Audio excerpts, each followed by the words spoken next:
अच्छा, मुझे चार कथा के बारे में जानना। कथा या कहानियाँ कहो, ये हनुमान की कहानियाँ हैं, लेकिन उसने अ, युद्ध नहीं बोल सकते हम। वो माही रावण की कथा क्या है? महिरावण।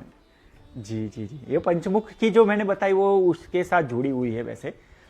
और महिरावण अहिरावण थोड़ा कंफ्यूजन है। आपने महिरावण कहा, कुछ मही कहते हैं कुछ अहि कहते हैं। हाँ, क्योंकि ये वो भी ये बोलते हैं कि वो लोग एक ही थे, लेकिन हनुमान ने उसके साथ युद्ध नहीं किया था, लेकिन बुद्धि के साथ उसको हराया था। आपने कहाँ पर पढ़ा था? महिरावण की अहिरावण आपने पढ़ा था? मही रावण।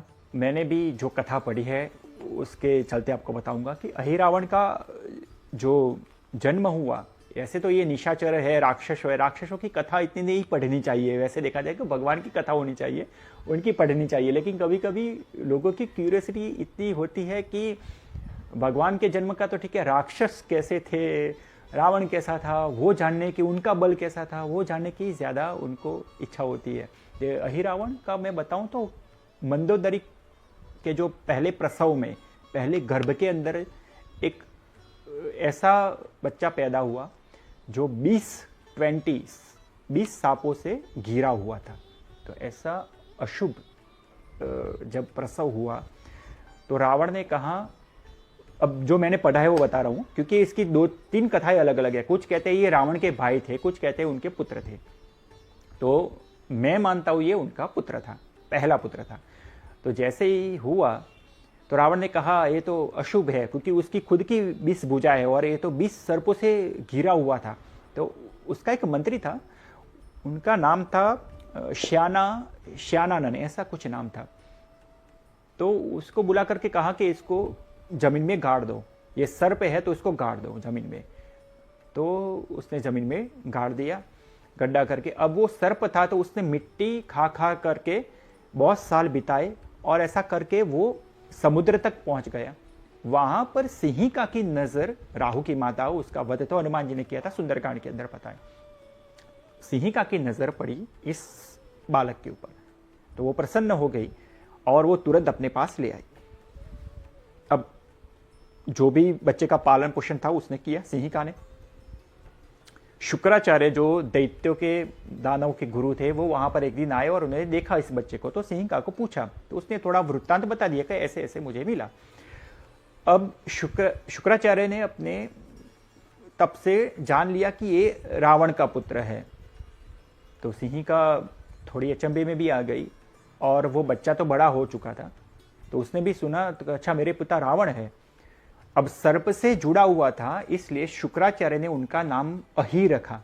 अहि का मतलब होता है सर्प।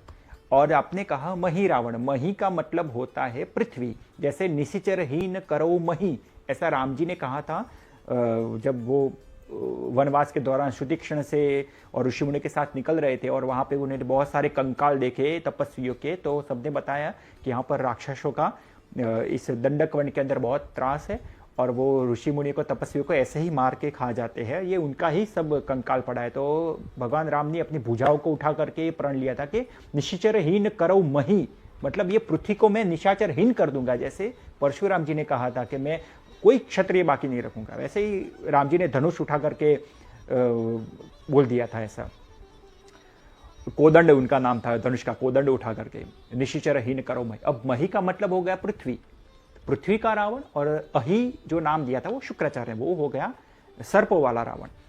तो जैसे उसको पता चला तो वो पृथ्वी को खोद करके चला गया, वितल में चला गया, ऐसा लिखा है। तो वितल में जाकर वो नागलोक उसने देखा, अब खुद भी नाग ही था इतने सारे। तो अहि रावण ने जब देखा इतने सारे नागलोक में तो वो बहुत प्रसन्न हो गया और हर जगह पे नगर में जब घूमा, वो कुछ 10 या 20 योजन के घेराव में था पूरा नगर, उसने देखा। और वहां पर एक पुराणों की कथा हो रही थी, तो वो कथा श्रवण करने के लिए गया। तो उस पुराणों की कथा के अंदर तप का महत्व उसने सुना। अब ये सुनने के बाद उसको लगा कि यदि मैं भी तप करता हूं तो मुझे भी आशीर्वाद मिलेंगे। तब जाकर के उसने वन में एक कामना देवी की तपस्या की। अब कहीं जगह पर आपको मिलेगा कि वो माता चामुंडा का भक्त था, कहीं जगह पर मिलेगा वो माता काली का भक्त था, कहीं जगह पर मिलेगा आपको वो भगवती अंबिका जगदम्बिका का वो भक्त था, कहीं पर मिलेगा वो माता कामाक्षी का भक्त था, अल्टीमेटली वो माता का भक्त था। यहां पर मैंने पढ़ा वहां पर कामदा नाम है। तो कामदा देवी ने देखा कि उसने निरंतर अचल तप किया है, वर्ष ज्यादा रहेंगे 7,000 10,000 जो भी है वो पता नहीं, मुझे उतना मेमोराइज नहीं है, लेकिन तप किया तो देवी प्रसन्न हुई। वो कामदा देवी का नाम मैंने वहां पर लिखा हुआ दिखा है। तो उसने कहा मांगो, क्या मांग लिया। उसने जो वरदान चाहिए था वो मांग लिया और कहा कि एक बार मेरे पिता मेरे पास मदद मांगने के लिए आए और मैं अजय रहूं। तो वो सारे वरदान वो कामदा देवी ने तो दे दिए कि त्रेता युग के अंदर जब भगवान राम के साथ मतलब जो युद्ध होगा उसमें सब रावण की पराजय नजदीक होगी तो वो तुम्हारे पास आएगा मदद के लिए। अब 500 वर्ष, ऐसा लिखा कि 500 वर्ष तक उसने राज्य किया। अब वो वरदान तो वो भूल ही जाते हैं, वो ज्यादा, जैसे रावण भूल गया था कि मुझे वरदान है कि भाई मैं वानर और मनुष्य को हाथों मेरी मृत्यु होगी, लेकिन वो समय के चलते वो कल्प के कारण को भूल जाते हैं, कभी मति भ्रम हो जाती है। 500 वर्ष राज्य किया। वहां पर दरवीकर नाम का जो सर्प था उसकी कन्या उसको बिया दी, मतलब उसके साथ उसको ब्याह हुआ था, और ये था कुछ वासुकी नाग का वो साला था। अब ये पूरी कथाओं में मैंने सुना है कि भाई नागलोक में भी ऐसा होता है, ठीक है। तो वो अहिरावण की कथा मैंने सुनी, अब महिरावण की मैंने नहीं सुनी है, लेकिन कई जगह पर ऐसा भी सुना है कि जब हनुमान जी और अहिरावण का युद्ध हुआ था तो ये कुंदिनी नाम की जो कन्या थी सर्प, जो दरवीकर नाम के राजा ने उसको विवाह उसके साथ करवाया था, तो वो गर्भवती थी और युद्ध के दौरान जब वो एकदम से आक्रोश में आकर हनुमान जी के ऊपर हमला करने गई तब उसका गर्भ वहां पर गिर गया और स्पॉन्टेनियस अचानक ही वहां पर वो अहिरावण पृथ्वी पर गिरने से ही पैदा हो गया, इसलिए वो महिरावण नाम कहलाया। तो ऐसा भी है कि वो अहिरावण का पुत्र था महिरावण, वो भी मायावी था, तो उसको पकड़ नहीं पा रहे थे हनुमान जी, तो पवन देव ने धूल या मिट्टी ला करके उसको चिपका दी थी क्योंकि तुरंत वो पैदा हो चुका था, इसलिए हनुमान जी पकड़ रहे थे तो वो निकल जाता था हाथ में से, तो मिट्टी लगा करके फिर हनुमान जी उसका वध कर दिया था वहां पर, ऐसी कथा है।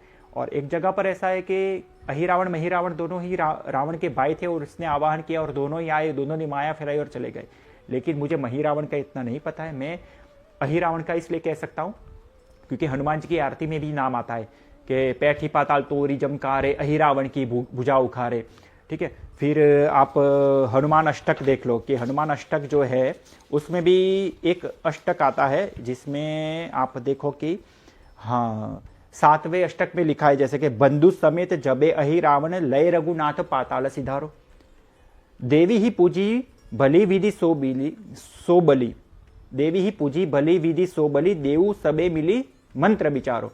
और वहां पर लिखा कि जाए सहाय भयो तब ही अहिरावण सैन्य समेत संहारो। तो अहिरावण का नाम मिल जाता है लेकिन महिरावण का नाम नहीं मिलता है कहीं पर, तो ये कुछ कंफ्यूजन होगा, लेकिन जो कथा मिलती है वो महिरावण की ही मिलती है हमें, और उसको बुद्धि के चलते हनुमान जी ने पराजय दिया था। अब जो कॉमन कथा मुझे मिली है वो भवरे वाली कथा मिली है कि उसकी पत्नी को ये भेद पता था कि वो कैसे मारा जा सकता है, क्योंकि एक बार भवरों की ये अहिरावण ने सहायता की थी, तो भवरों ने कहा कि तुमने हमारी सहायता की है, कंटकों से बचाया है, तो हम तुम्हारे ऋणी हैं। तो वो जो पाताल में जो अमृत था वो जैसे ही भगवान राम, ऐसा उसमें लिखा कि भगवान राम उनका वध कर रहे थे लेकिन अहिरावण मर नहीं रहा था, तो वो उसकी पत्नी ने बताया कि यदि राम मेरे साथ विवाह करते हैं, क्योंकि जैसे अहिरावण भगवान राम को और लक्ष्मण जी को मूर्छित करके वहां पर पाताल लोक में लेकर के आया, तब उसकी पत्नी की नजर भगवान राम के ऊपर पड़ी तो वो मोहित हो गई, उसको लगा कि ये मेरा ही पति होना चाहिए, मुझे भी इसकी कन्या बनना है, पत्नी बनना है। तो ये भाव आ गया था।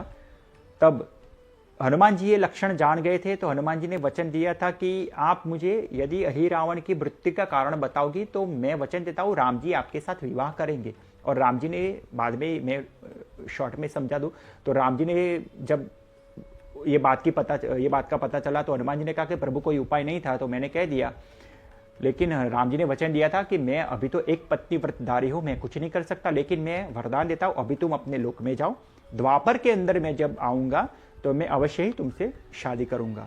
ऐसा वचन वहां पर मिलता है कथा के अंदर। तो भंवरों की जो कथा है उसमें था कि जब अहिरावण का वध होता था, भंवरे पाताल से अमृत लेकर के वहां पर डाल देते थे, और जितने भी मतलब रक्त के छींटे उड़ते थे उतने ही अहिरावण उत्पन्न हो जाते थे। तो हनुमान जी ने पाताल में जाकर के जो अमृत का जो कुंड था वहां पर जितने भी भंवर थे सबको वहां पे मार दिया, लेकिन एक भंवरा छोड़ दिया। उसको कहा कि मैंने ऐसा वचन दिया है, तुम जाकर के जो अहिरावण की पत्नी है उसके पलंग को तुम थोड़ा खंडित कर दो, क्योंकि वचन ऐसा दिया था कि यदि राम पलंग पे बैठेंगे और वो पलंग नहीं टूटा तो वो आपके साथ शादी करेंगे। लेकिन भंवरों को वचन में बांध लिया हनुमान जी ने और वो पलंग टूट गया वहां पर। ऐसी कथा वहां पर मिलती है। अब एक कथा ऐसी मिलेगी कि जहां पर वो दिए के अंदर अहिरावण की जो मृत्यु है वो वहां पर स्थिर कर दी गई थी पूजा रूम के अंदर देवी के आशीर्वाद से। तो हनुमान जी ने पंचमुखी स्वरूप बनाए और वो पांचों दियों को बुझा दिया और अहिरावण मर गया। अब ये कितने ही कथाओं के साथ जुड़ी हुई है अहिरावण की कथा, तो हो सकता है भंवरों वाली भी मुझे 2-3 जगहों पर मिली है। आनंद रामायण में भी वो भंवरों वाली कथा है, और पंचमुखी वाली जो दिए वाली कथा है वो तो कहीं जगह पर मिलती है। तो हो सकता है अहिरावण महिरावण के साथ ये दो कथा भिन्न भिन्न रूप से भी जुड़ी हुई हो सकती है। लेकिन मैं कहता हूँ उसके रामायण, वाल्मीकि रामायण और गोस्वामी तुलसीदास जी महाराज की जो रामायण है उसमें ये कथा आपको बहुत संक्षिप्त में मिलेगी कि अहिरावण था, लेकिन हनुमान जी ने पंचरूप मुख बना करके वहां पर वध किया, ये सुनने को आपको नहीं मिलेगा, ना ही रामचरितमानस में और ना ही रामायण के अंदर। ये भंवरों वाली कथा भी आपको मैंने जो कही वो आनंद रामायण में शायद मिलेगी, और भावार्थ रामायण के अंदर एकनाथ जी की जो रामायण है वहां पर मिलती है। और एक हनुमान साधना की जो पुस्तिका है उसके अंदर भी जो कथा है उसमें भी भंवरों वाली कथा ही वहां पर मुझे मिली। लेकिन ये प्रचलित है कि हनुमान जी ने 5 स्वरूप बनाए थे, तो वो कौन सा कल्प था, कौन सी राम कथा थी, कौन से रावण की कि हमने राम और रामायण के अंदर देखा कि ये इतने कल्प बीत चुके हैं, तो बहुत राम अवतार हो चुके, बहुत हनुमान जी के अवतार हो चुके, बहुत रावण हो चुके, तो हर एक कथा कल्प भेद के कारण हो सकती है। तो ये था अहिरावण। महिरावण का मुझे नहीं पता, लेकिन मैं अहिरावण की कथा आपको मैंने बता दी कि इस कारणवश उसका जन्म हुआ था, और ये था अहिरावण जो सर्पों से जुड़ा हुआ था।